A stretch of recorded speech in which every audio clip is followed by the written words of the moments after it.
Hi friends, welcome back to Anu Story World. Panchatantram కథల్లోకి అందరికీ స్వాగతం. ఇవాళ కాకోలూకియంలో నుండి కాకి గుడ్లగూబ అనే కథ చెప్పుకుందాం.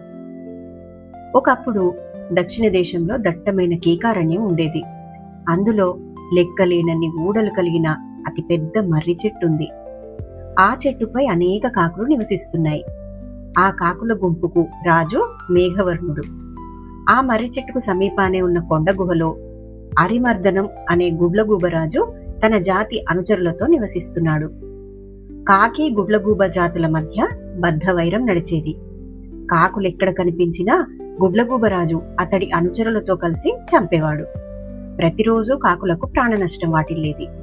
దీంతో కాకిరాజు తన మంత్రులైన ఉజ్జీవి, సంజీవి, అనుజీవి, ప్రజ్జీవి, చిరంజీవితో పాటు స్థిరజీవి అనే వృద్ధ సలహాదారుతో ఒక రహస్య సమావేశం ఏర్పాటు చేశాడు. మిత్రులారా, మనం రాత్రి వేళల్లో నిద్రావస్థలో ఉండి చూడలేని అసహాయ స్థితిలో ఉన్నప్పుడు మన శత్రువులైన గుడ్లగూబలు దాడి చేసి కాకి జాతిని పొట్టన పెట్టుకుంటున్నాయి. గుడ్లగూబలు పగటిపూట చూడలేవు. ఆ సమయంలో అవి కొండ గుహలో భద్రంగా ఉంటున్నాయి. అవి నివసించే గుహ ఆనవాళ్లు మనం కనిపెట్టడం కష్టం. మన జాతి బ్రతికి బట్టకట్టాలంటే త్వరగా ఈ సమస్యకు పరిష్కారాన్ని వెతకాలి. శత్రువుతో తలపడి యుద్ధం చేయడమో లేక మన స్థావరాన్ని ఈ చెట్టుపై నుండి మార్చడమో ఏదో ఒకటి చేయాలి అని కాకిరాజు మేఘవర్ణుడు చెప్పాడు. రాజా, అనివార్యమనుకుంటేనే యుద్ధానికి దిగాలి. శత్రువు మనకంటే బలవంతుడు. ముందు శాంతియుతంగా పోదాం. ఇక తప్పదు అనుకుంటే యుద్ధానికి దిగుదాం అని ఒక కాకి సూచించింది. గుడ్లగూబ జాతిని నమ్మడానికి వీల్లేదు. మనం శాంతి ఒప్పందం చేసుకున్నా అవి కట్టుబడి ఉంటాయని ఖచ్చితంగా చెప్పలేము. కాబట్టి యుద్ధం చేస్తేనే మంచిదని మరో కాకి అంది. శత్రువులు ద్రోహబుద్ధి కలిగినవి, పైగా ఎంతో బలమైనవి. యుద్ధము వద్దు, శాంతి వద్దు. మనమంతా ఈ చెట్టుపై నుండి స్థావరాన్ని మరో చోటికి మార్చడమే ఉత్తమం అని వేరొక కాకి చెప్పింది. మనమంతా ఐకమత్యంగా ఉంటే ఎవరేం చేయలేరు అని ఇంకో కాకి చెప్పింది. ఇలా మంత్రులు తమకు తోచిన సలహాలను ఇచ్చారు. అందరి సలహాలను విన్న కాకిరాజు, అన్ని కాకుల కన్నా వయసులో పెద్ద మీరు. అందరి అభిప్రాయాలు విన్నాను. చివరగా మీ అభిప్రాయం తెలియజేయండి అని వృద్ధ కాకి స్థిరజీవిని అభిప్రాయం అడిగాడు. మహారాజా, ఇప్పుడు మనం విన్న మంత్రుల అభిప్రాయాలు రాజనీతి గ్రంథాల్లో పేర్కొన్నవే. అవి చాలా మంచి సలహాలే అయినప్పటికీ ప్రస్తుత పరిస్థితిలో శత్రువులు బలవంతులు కావడం చేత నయవంచన, నయనీతి అనేవి చాలా అవసరం. మంత్రులు చెప్పిన సలహాల కంటే వీటి ద్వారా మనకు విజయం కలుగుతుందనడంలో ఎటువంటి సందేహము లేదు. మనం శత్రు స్థావరాలపై నిఘా పెట్టి ఒక వ్యక్తిని బలి కావడానికి ఒప్పించినట్టయితే శత్రువులను సునాయాసంగా నాశనం చేయగలం అన్నాడు వృద్ధ కాకి స్థిరజీవి. కాకులు గుడ్లగూబలకు ఆగర్భ శత్రుత్వం ఏర్పడడానికి కారణం ఏంటి అని కాకిరాజు మేఘవర్ణుడు అడిగాడు. దానికో కథ ఉంది మహారాజా, వినండి చెప్తాను అని మొదలుపెట్టింది వృద్ధకాకి స్థిరజీవి. ఒకప్పుడు పక్షులకు రాజుగా గరత్మంతుడు ఉండేవాడు. గరత్మంతుడు సరిగా పనిచేయడం లేదని, శత్రువుల నుండి సరైన రక్షణ ఇవ్వలేకపోతున్నాడని, దాని స్థానంలో మరో పక్షిరాజుని ఎన్నుకోవాలని కొన్ని పక్షులు సంకల్పించాయి. అడవిలోని పక్షులన్నీ సమావేశమయ్యాయి. పక్షుల రాజుగా గుడ్లగూబని ఎన్నుకుని పట్టాభిషేకం చేయాలని సంకల్పించాయి. పట్టాభిషేక సమయానికి కాకి వచ్చి చిలుక, హంస, నెమలి, కోయిల ఇత్యాది తెలివైన పక్షులుండగా భయానక స్వరూపం గల గుడ్లగూబ మహారాజు కావడానికి నేను అంగీకరించను, పైగా ఇది సరైన నిర్ణయం కూడా కాదు అని కాకి ఎదురు తిరిగింది. మనకు గరత్మంతుడు రాజుగా ఉండగా గుడ్లగూబను రాజుగా ఎన్నుకోవాల్సిన అవసరం ఏముంది? బలవంతుడైన వాడు రాజుగా ఉంటేనే మనకు రక్షణగా ఉంటాడు. పైగా శత్రువులు కూడా అతన్ని చూసి భయపడతారు.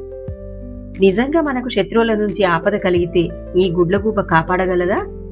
పగలు కళ్ళు కనబడని గుడ్లగూబ, రాత్రిపూట కళ్ళు కనిపించని మీరంతా తిరోగమన దిశగా పయనిస్తున్నారు అని కాకి ఘాటుగా ప్రశ్నించింది. పక్షులన్నీ మరోసారి సమావేశమై ఎవరు రాజుగా ఉండాలనేది నిర్ణయించుకుందాం అని పక్షులు తమ స్థావరాలకు వెళ్లిపోయాయి. గుడ్లగూబ మాత్రం తన భార్యతో సింహాసనంపై కూర్చుని పట్టాభిషేకం కోసం ఎదురు చూడసాగింది. ఇంతలో గుడ్లగూబ భార్య మాట్లాడుతూ, నాథా, మీరు రాజు కాకుండా కాకి అడ్డుపడింది. అందువల్ల పక్షులన్నీ వాటి గుండెకు చేరాయి. మనం కూడా గూటికి వెళ్లిపోదాం అంది. ఈ మాటలు విన్న మగ గుడ్లగూబ చాలా విచారించింది. దుష్ట కాకి నా పట్టాభిషేకం జరగకుండా చేసింది, ఇకపై కాకి జాతితో మనకు శత్రుత్వమే అని చెప్పి తన స్థావరానికి వెళ్ళిపోయింది. ఈ సంఘటనతో కాకి చాలా బాధపడింది. అనవసరంగా మాట్లాడి గుడ్లగూబ జాతితో శత్రుత్వం కొని తెచ్చుకున్నానని బాధపడుతూ కాకి తన నివాసానికి చేరుకుంది. ఇలా కాకి గుడ్లగూబ జాతుల మధ్య శత్రుత్వం వచ్చింది. మహారాజా, నన్ను శత్రువుల పంచన చేర్చండి, మిగతా సంగతి నేను చూసుకుంటాను అని వృద్ధ కాకి స్థిరజీవి అన్నాడు. మన శత్రువులైన గుడ్లగూబ స్థావరానికి వృద్ధులైన మీరు వెళ్లడం అతి ప్రమాదకరం అని వారించాడు కాకిరాజు. నేను చెప్పేది పూర్తిగా వినండి మహారాజా. నేను శత్రువు స్థావరానికి వెళ్లి ఆశ్రయం కోరుతూ నటిస్తాను. శత్రువు నాపై జాలిపడే విధంగా వారి దయను సంపాదిస్తాను. ఆ తర్వాత ఏం జరుగుతుందో మీరే చూడండి.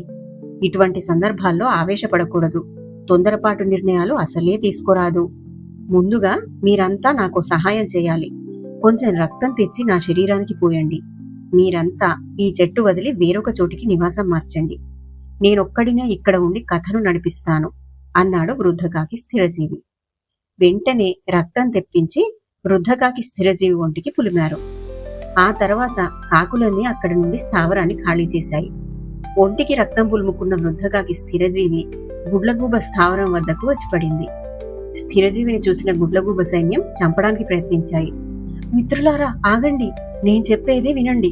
మీ గుడ్లగూబ రాజు వద్దకు తీసుకుని వెళ్ళండి, నేను వారితో కొన్ని విషయాలు చెప్పాలి అన్నాడు స్థిరజీవి. స్థిరజీవిని గుడ్లగూబ రాజు వద్దకు తీసుకుని వెళ్లారు. నువ్వేం చెప్పదలుచుకున్నావో చెప్పు అన్నాడు గుడ్లగూబరాజు. మహారాజా, మీరు చాలా బలవంతులు. మీతో విరోధం వద్దని మా కాకుల రాజు మేఘవర్ణుడి కాళ్లా వేళ్లా పడి ఎంతో బతిమాలి చెప్పాను. నా మాటలకు అతడు మండిపడి రాజద్రోహిగా నాపై ముద్ర వేసి విపరీతంగా కొట్టి నువ్వు ఇష్టపడే గుడ్లగూబలతోనే ఉండు అని తరిమేసి అతను మరో చోటకు తన స్థావరాన్ని మార్చాడు అన్నాడు స్థిరజీవి. గుడ్లగూబరాజు వృద్ధకాకి స్థిరజీవిపై జాలి చూపించి తమ జట్టులో కలుపుకున్నాడు. కొన్ని గుడ్లగూబలు ఈ నిర్ణయాన్ని వ్యతిరేకించాయి. శత్రుజాతికి చెందిన వాడికి మన స్థావరంలో స్థానం కల్పించడం ఏంటనేది వారి వాదన. రాజు తలుచుకుంటే దెబ్బలకు కొదవా అన్నట్టు గుడ్లగూబరాజే ఆశ్రయం ఇచ్చిన తర్వాత ఎదురు చెప్పేవారెవరు? దాంతో స్థిరజీవి అందరితో కలిసి జీవించసాగాడు. గుడ్లగూబల అలవాట్లను, గుహకు సంబంధించిన రహస్యాలను వృద్ధకాకి స్థిరజీవి తెలుసుకున్నాడు. ఓ రోజు గుడ్లగూబలు పట్టపగలు బాగా నిద్రలో ఉండగా వృద్ధకాకి స్థిరజీవి గుహ బయటకొచ్చాడు. అక్కడ అనేక పశువులు కొద్ది రోజుల క్రితం వేసిన పేడ ఉంది. అది ఎండకు బాగా ఎండింది. స్థిరజీవి ఆ పేడను తెచ్చి గుహ ద్వారాన్ని మూసేశాడు. ద్వారం మొత్తం ఎండిన పేడతో మూసుకుపోవడంతో గుడ్లగూబలు గుహ లోపలి నుండి బయటకు వచ్చే మార్గమే లేకపోయింది. వెంటనే స్థిరజీవి కాకులరాజు వద్దకు వెళ్లి విషయమంతా చెప్పాడు. ఇప్పుడు తదుపరి కర్తవ్యం ఏమిటి అని కాకులరాజు అడిగాడు. మన కాకి సైన్యమంతా గుడ్లగూబలు నివాసం అంటున్న గుహ వద్దకు వెళ్ళాలి. తలా ఒక ఎండిన పుల్లను తీసుకుని ఎండిన పేడతో మూసి ఉన్న గుహద్వారం ముందు పెద్ద గుట్టగా పడవేయాలి. ఆ తర్వాత ఆ ఎండిన పుల్లకు మంట పెట్టాలి. ఎండిన పుల్లలతో పాటు గుహద్వారానికి గోడలా ఉన్న ఎండిన పేడ కూడా తగలబడిపోయి పొగలు సెగలతో గుడ్లగూబలు ఊపిరాడక చచ్చిపోతాయి అన్నాడు వృద్ధకాకి స్థిరజీవి. కాకులన్నీ శత్రుమూక అయిన గుడ్లగూబలపై పగ తీర్చుకునే అవకాశం వచ్చిందని కేరింతలు కొడుతూ బయలుదేరి వృద్ధకాకి స్థిరజీవి చెప్పినట్టే గుడ్లగూబల నివాస గుహద్వారం ముందు పెద్ద మంట పెట్టాయి. కొన్ని గుడ్లగూబలు కాలి మసికాగా మరికొన్ని ఊపిరాడక చనిపోయాయి. ముక్కు మొహం తెలియని వారిని చేరదీస్తే ఇటువంటి ప్రమాదాలే జరుగుతాయి. శత్రువెప్పుడు తేనె పూసిన కత్తిలా తీయగానే మాట్లాడతాడు. ఆ మాటలను నమ్మి వారిని దరిచేరనిస్తే ఇటువంటి ప్రాణాపాయ ప్రమాదాలే జరుగుతాయి. అదే కథ. ఈ కథ మీకు నచ్చినట్టయితే ఒక లైక్ వేసుకోండి. మరిన్ని మంచి కథల కోసం నా ఛానల్ని సబ్స్క్రైబ్ చేసుకోండి. Thank you.